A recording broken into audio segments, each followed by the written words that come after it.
Hi Gems, it's your girl Ambra here and welcome back to my channel. I want to start with a small disclaimer. This video is a talk over. The boys had company and I was feeling creative, and when creative comes knocking, you answer. So hopefully that is an issue. I'll make sure to have all the products that I used in the video, including my skin, which I don't show in the video because it's the same routine.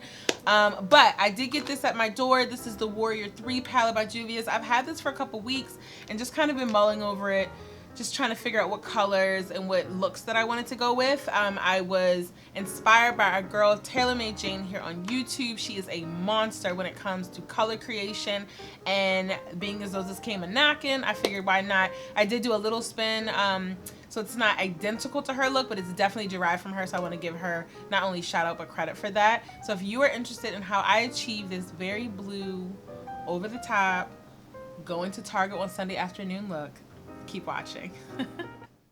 All right, first things first, I like to clean up underneath my brow bone using a concealer. This is the MAC Pro Concealer Palette.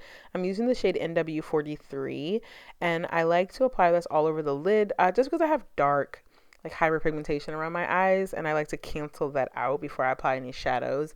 And it also works in conjunction with allowing the shadows to really pop, especially when using bright shadows. And then on the mobile lid, I'm applying my P. Louise base. This is Rumor 2. And I was, in the beginning when they came out with these shades, I hopped on these right away before they expanded into deeper shades for our complexion. But I still use it. I'm not going to waste the product. And it does really allow vibrant shadows to pop all over the lid. And what I'm doing here is patting it. I'm not blending, but I'm patting it into the concealer just so that I can fully cover the lid and make sure that the concealer is in place before I apply any shadows. And speaking of vibrant shadows, look at this beautiful palette. I'm going in with this really deep, dark navy blue, and this is the Morphe Dare to Create palette. I've had it for so long, just never dipped into it until I was like, I really want to create something blue. Sometimes women of deeper skin tones fear using blue, but you can be super creative. And it can show up as long as you set your base accordingly. You really can show up and show out when it comes to it. So I'm applying this directly in my crease. I want to create like a very deep defined space so that I can create some gradients, but also want it to show up and peek through when I'm creating my very dramatic cut crease. So I'm packing this on. As you can see, I'm really not blending quite yet. I really want it to be as pigmented as possible. So I'm going into my Juvia's Place Warrior 3 palette, and I'm grabbing this really beautiful like turquoise in the shade Gola, and I'm applying that above that navy blue shade because I want to create some gradients eventually, and this is going to be in play as my transition shade for the whole look.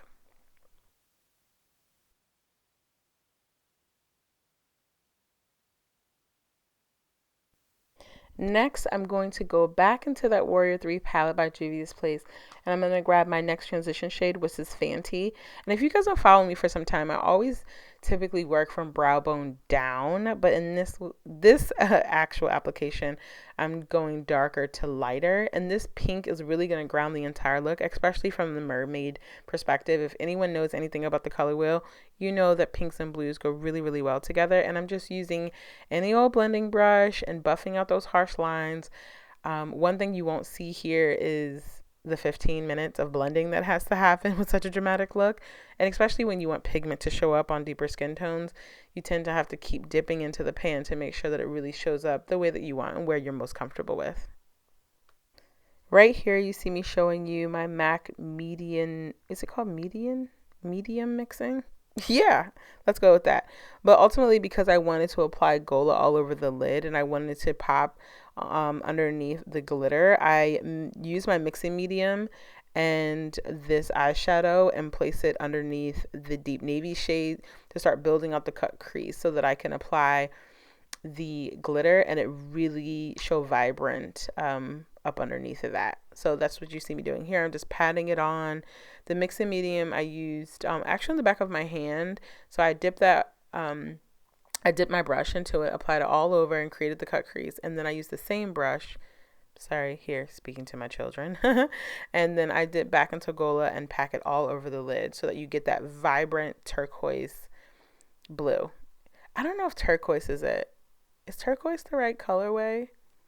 Or maybe it's like a sky blue. What do you guys think? Let me know.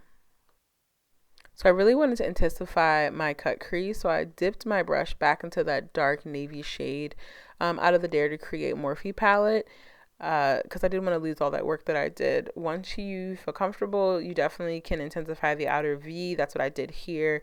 I always love a look to appear more three-dimensional, especially before applying any glitters because it really becomes challenging to apply shadow after you've already applied glitter. So I'm using my MAC glitter. I don't remember the name of it, but I'll make sure to list it in the description box. And then I'm using my liquid sugar glitter application fluid, and it really allows the glitter to stay in place all day, but also very malleable so that you can kind of move it around and it's not necessarily all over the place.